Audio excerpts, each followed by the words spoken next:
बड़ा मर्द है, इतना ताकतवर है, तो यहाँ आकर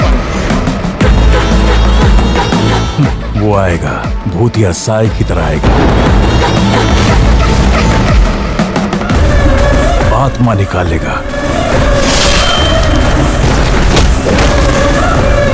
अबे उससे मारा किसने?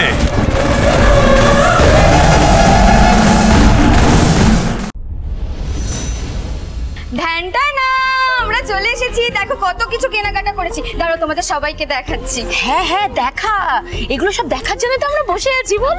হ্যাঁ আর বলো না, চারিদিকে যা ভিড়, আর তার মধ্যে রাইকা ম্যাডামের কিছুই পছন্দ হয় না। হ্যাঁ শোরুমের লোকটাকে রীতিমতো নাকানি চবানি খাইয়েছে আর ছাড়লো জানো। এই কতগুলো সপাচি কোথায় পাঞ্জাবি রেখেছে, তারপর গিয়ে ওনার পছন্দ হয়েছে একটা পাঞ্জাবি। ইভানের পাঞ্জাবি বলে কথা, তাও আবার বিয়ের পাঞ্জাবি। দাদু তুমি বলো তো, পারফেক্ট না হলে চলে? বটেই তো বিয়ে হচ্ছে মানুষের জীবনের সব থেকে বড় ইভেন্ট, তাতে সবকিছু পারফেক্ট হবে, এটাই তো সবাই চাইবে। রাইকা তুই বিয়েতে কি পরবি সেটা আগে দেখা। দেখাচ্ছি বাবা দেখাচ্ছি, দাঁড়াও আগে তোমাদের সবার জিনিসগুলো দেখাই। কাকাই বলছি এই বাড়ির লোকেদের প্যাকেটগুলো মনে তোমার কাছে, একটু দাও তো। এই নে দেখা সবাইকে। কি রে দাদু ভাই, তুই ওখানে ওইভাবে চুপ করে বসে আছিস কেন? তুই কি কিনলি দেখাবি না আমাদের? মানে ওই পাঞ্জাবি আর কি? কেন ইভান তুমি হঠাৎ করে এভাবে কেন বলছো? না গো ঠাম্মি, মোটেও শুধু ওই পাঞ্জাবি আর ঘড়ি কেনা হয়নি গো। আমি যতটা আমার জন্য মন দিয়ে শপিং করেছি তার থেকেও বেশি ভালো করে মন দিয়ে শপিং করেছি ইভানের জন্য, জানো তো। যদিও কিন্তু আমি ইভানেরটা একদম লাস্টে দেখাবো, আগে তোমরা আমারটা দেখো।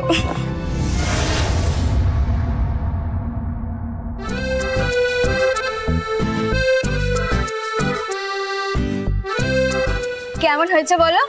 ওয়াও খুব সুন্দর হয়েছে, এটা পরলে না তোকে একেবারে সিনেমার হিরোইনের মতো দেখতে লাগবে।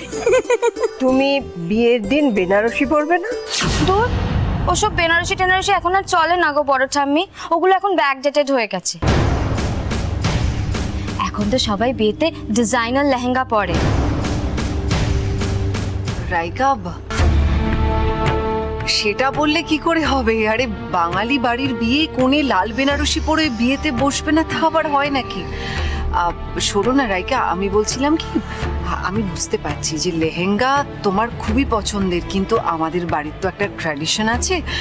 তুমি রিসেপশনে লেহেঙ্গাটা পরো আর বিয়েতে লাল বেনারসিটাই পরো, তোমাকে বেনারসিতেও খুব সুন্দর দেখাবে।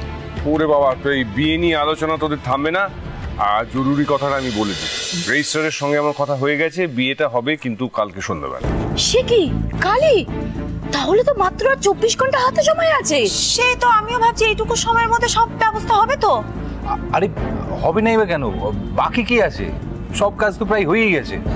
শপিংটা আজকে তোমাদের হয়ে গেল, আর এবার মামাবাবু যদি একটু মেনুটা কনফার্ম করে দেন বাস, তাহলেই হয়ে যাবে, কোনো টেনশন নেই।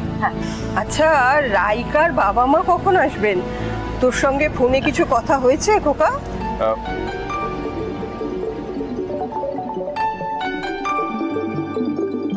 আমি ফোনটা ধরে এসে বলছি।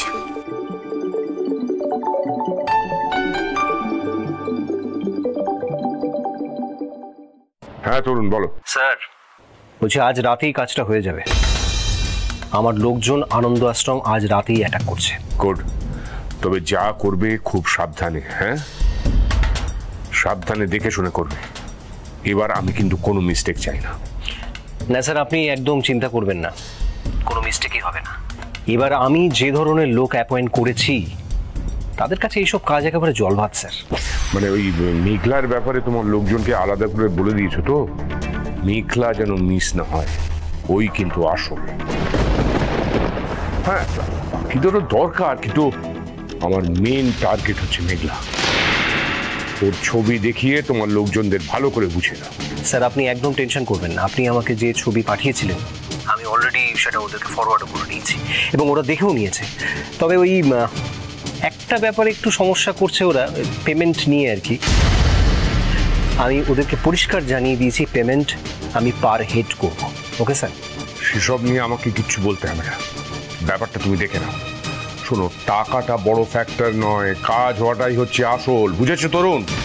স্যার আপনি একদম চিন্তা করবেন না, আজ রাতের মধ্যেই আপনার রাস্তা একেবারে সাফ হয়ে যাবে। আমিও তাই আশা করছি। আচ্ছা শোনো শোনো শোনো, কাজ হয়ে গেলে সেটা যত রাতই হোক আমাকে ফোন করে তুমি কনফার্ম করবে, আমি কিন্তু জেগে থাকবো। ওকে স্যার, এখন রাখছি।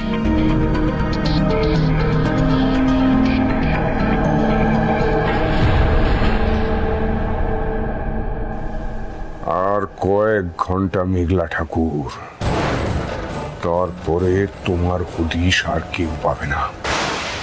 আর সারাটা জীবন তুমি মাথার চুল ছিঁড়তে ছিঁড়তে হুতাশ করবে যে কেন কেন তুমি অলোকের শ্যামলালের সঙ্গে লড়তে গিয়েছিলে, কেন?